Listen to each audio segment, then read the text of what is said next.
Light may travel through a vacuum at the highest speed anything can ever reach, but it's still a finite speed.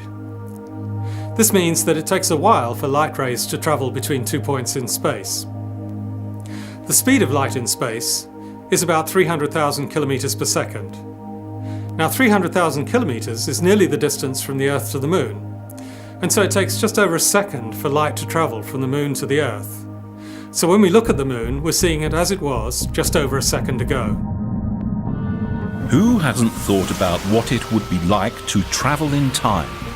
The finite speed of light enables us to get close by allowing us to look back in time.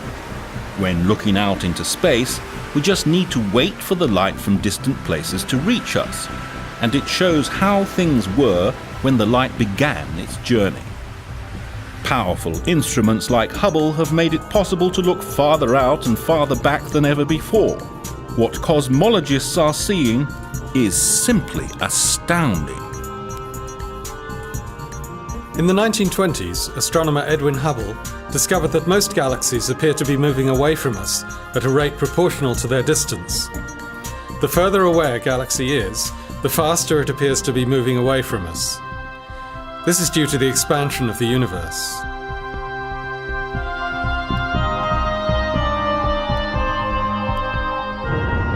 That expansion began in a titanic explosion called the Big Bang many billions of years ago.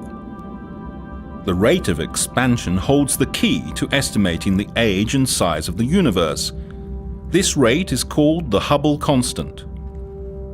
The age and size of the universe can be estimated by running the expansion backwards, until everything is compressed into that infinitely small point of energy from which the universe was generated.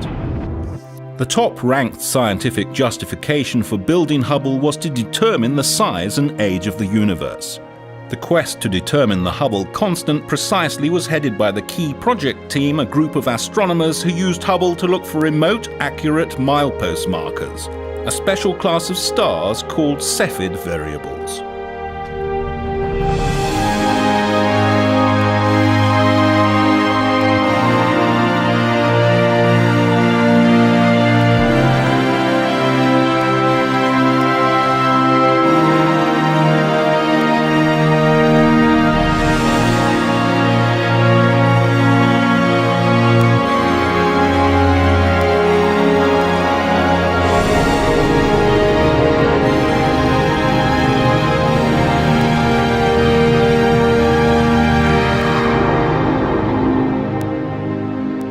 Cepheids have very stable and predictable brightness variations.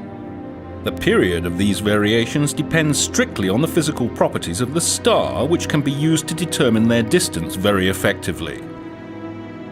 For this reason, these stars are better known as standard candles. The Cepheids have been used as reliable stepping stones to make distance measurements for supernovae, which are much brighter than Cepheids and so can be seen at far greater distances. Hubble has measured the light from supernova explosions more accurately than any other instrument, mostly due to its high resolution. From the ground, the image of a supernova generally blends in with the image of its host galaxy. Hubble can clearly distinguish the light from the two sources. Cepheids and supernovae have given a measure of the scale of the universe. Today we know the age of the universe to a much higher precision than ever before, around 14 billion years. For many years, astronomers have discussed whether the expansion of the universe would stop in some distant future, making the universe collapse in a fiery big crunch, or whether it would continue to expand ever more slowly.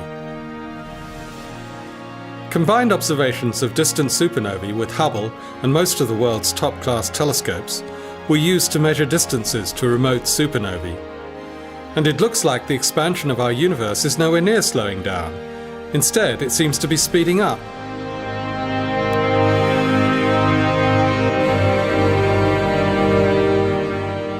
When Hubble was used to measure how the expansion of the universe has changed with time, it turned out quite surprisingly that during the first half of cosmic history, the expansion rate was actually slowing down.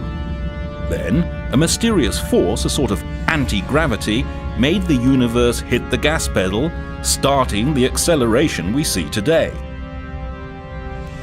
This suggests an extraordinary fate for the universe, because it implies that the anti-gravity force is getting stronger all the time. If this continues, it will eventually overwhelm all gravity and catapult the universe into a super-fast acceleration that will shred everything into its constituent atoms. Cosmologists have called this nightmare scenario the Big Rip.